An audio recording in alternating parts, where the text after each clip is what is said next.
Does it require someone to go to Wood Green Crown Court and take the judge outside? I'm not suggesting we do that. What I'm saying is that, to what extent do you think it's necessary? When, tweeting and blogs and so forth, okay, cool, but look what it took back then. So surely it should take more now, no? I'm a respectable Muslim teacher, so I'm not going to answer that question.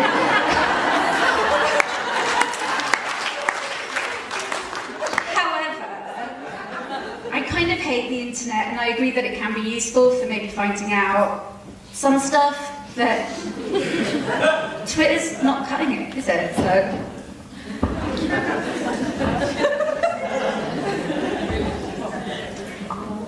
For me, this kind of goes back to how we look at different ways to do things. Because for me, I think it takes everything, whether it's physically protesting somewhere or using social media. Because social media, in and of itself, isn't anything, but it's a space where you can find out about stuff, where you can galvanise people, and I think that's what's useful about it. I wouldn't kind of prioritise one over the other. I think they should be used in combination. But I don't know what it takes. Sorry. I think it's a really good question, actually. Do you know what I mean? In terms of, we're living in, 2016 and it's all enlightened and everyone's queer friendly and everything's cool. So I think it's a really good question. I'm not saying that we all have to go out and march and, chain. I'm not chaining myself to any. Do you know what I mean? It's like everyone's got different ways of being active, but I think it's about recognising that you've got choice. If you have choice, where you spend your money, how you spend your time, these are all choices. You can protest about things. You can. If something happens, you can join a group and be part of it and maybe go and protest, or maybe go and write a letter, or just be active in that way. I'm not saying that. I don't think we live in a time where people need to resort to violence as they did in the 60s, in a way. And then again, that's purely the use of the word violence is again open to question, because some people say they were defending themselves. So, do you know what I mean? I don't think that we're in a society where people have that urgency. I don't think people feel that they have that urgency. I think what's happened is generally over time, there's been like a slow, gradual descent from, rights to tolerance. So when you're in a space of tolerance, it's all about, do I like them or, it's very different to rights, and I think it's a very different stake. If your right is to be, a free individual and to do whatever you want to do and love who you want to do, it's very different from being tolerated. So I think all of us have kind of been part of this process where the fighters kind of been diluted in a way. Do you know what I mean? So now it seems very extreme if somebody, handcuffs themselves somewhere. That seems extreme. Whereas in the 60s, it was kind of like the way to go. So I'm not sure if I'm answering your question, but I do think that we have to use all of our means. But one of the things that I always come back to is you have a choice. Do you know what I mean? If you want to spend your money and support these multinationals, and then you find out that this multinational is supporting like an anti-gay or racist, it's all kind of like entwined, really. I was just thinking about what you said, and I just thought, what then happens if we look at the film and what motivated those women?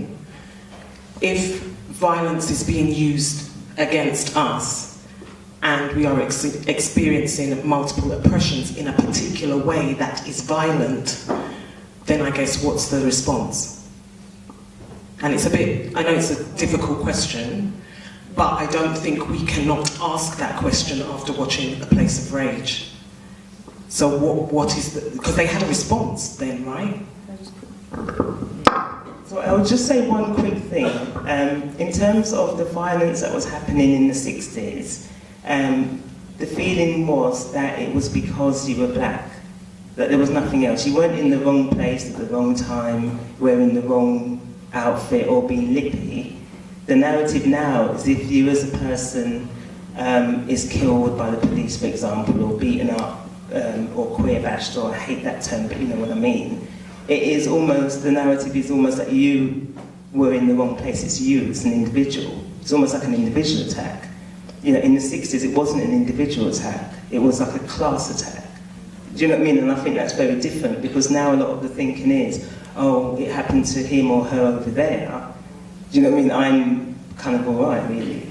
And I think in a way, that's another way maybe the struggle has kind of changed, that we're not seeing that it's not that individual person, it actually could have just been me.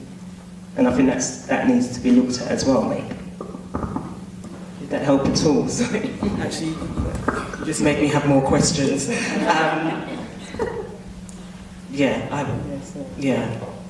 I kind of disagree with that. Because I don't necessarily think it's an individual.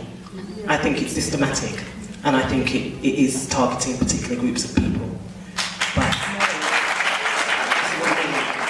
that's not what you meant. The narrative around it. Sorry, Veronica. That's a really brief caveat, and that is, I just wanted to add that actually the narrative in the States now is very much that you're black and you're in a car, or you're black and you're on the street and you're a kid, and the police are going to kill you. So I think that there is a real, in the 60s and now, it's not necessarily helpful to conflate American and British stories in that way. I think that the systematic oppression is as bad in both places, but for slightly different reasons. And I would never, so Black Panthers arming themselves with guns is a very different situation in the States. I don't think that's something that we should be looking at, because I think gun violence in America is a very different proposition to that. So I think that, while it's a very useful film, and while this is a really useful discussion, there are these very different things going on in both places that kind of look the same, because the people who look the same end up dead, but for slightly different reasons, I think. Anyway, I just wanted to make a distinction. Thank you.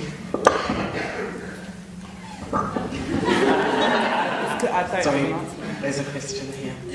Some issues that were prevalent in the 60s and in the 80s and are still prevalent today is that, and I'm speaking just from my own experience, is a struggle to have these kinds of conversations outside of these spaces.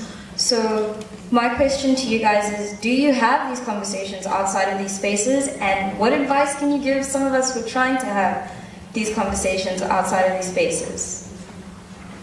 Because this is an issue not just in Britain and in the US, but in South Africa as well. It's kind of a struggle for us to come and say things that we want to say, but we're not sure how it's going to be received. Sure, yeah. Thank you. Who wants to answer that first?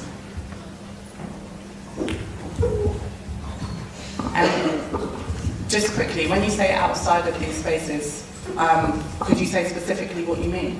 Just so I can make sure. Not just at the film festival, at a place where you're safe to speak, but at a place like, if I'm speaking from my own experience, we're here from the SA, but with 6 other people who haven't really grown up quite like us. And these are the kinds of conversations I think they could benefit from, but this is not the kind of space they'd ever come to for that conversation to begin with. So I feel like we have to have those conversations outside of here, but I don't even know where to begin to have it. If that makes sense. Yeah, it does. Okay.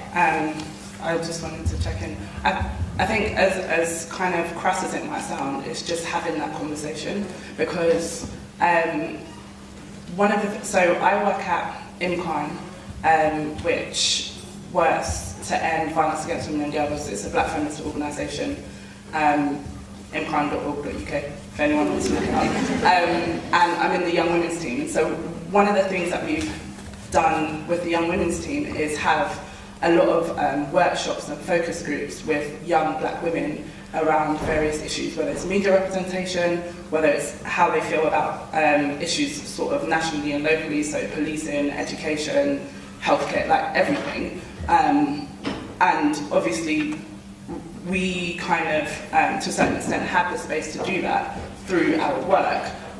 But there's nothing to stop you using the spaces that you have, whether it's your living room or a park or whatever, to have those conversations with the people that you know. Because I think that's where you begin to sort of transfer information. And so for me, what I've consciously tried to do is ensure that I'm not only having those conversations with the people that I interact with through work, but I'm also having those conversations with my cousins and my other friends, so that they're getting what I'm learning about and what I'm sharing with other people generally. So I don't know if that helps. It does to an extent, but the issue for me is that people always try to move away from the conversation as quickly as possible because it makes them uncomfortable. Mm-hmm. But these kinds of conversations aren't supposed to make you comfortable, they're supposed to make you aware. Mm-hmm. People are trying to have that awareness, and it's like, how do you find the balance between trying to teach people versus them trying to think you're just trying to push an agenda and then kind of shut off from what you're trying to say? Mm-hmm. It doesn't. I'm aware I'm talking quite a lot, so I'll keep this very brief. But I think I think teach is a really key word. So these stories and these conversations can happen, you know, if they're in the syllabus, if they're happening at school, for example. Schools have become really, really pressurised. And so actually it's A-level results day to day, and this is the last year of a particular syllabus that has just disappeared. And on that syllabus, it wasn't just me making the decision to teach James Baldwin, Zora Neale Hurston, Audre Lorde, Jackie Kay, all these people in the classroom. They were on the syllabus, which meant that it wasn't a conversation that the kids could move away from. It was the way that they passed their exams. It was a way that we could talk about it. Citizenship as an A-level no longer exists. That's gone this year. So there was some movement forwards with these things in the school spaces, and those discussions were starting to happen, but they've kind of gone. And I think where they are happening is on Tumblr, because a lot of the teenagers seem to be having them, and in like quite a flawed way, things like Orange is the New Black. I was really struck by how quite a lot of the film has been picked up in kind of odd ways by Orange is the New Black, but those discussions are being had sort of through popular culture. Thank you. Unfortunately, we've run out of time. I'm getting a message from the back. Say no. I'd really like to thank all the panellists, Nazmia, Ikamara and Veronica. I'd like to thank all of you.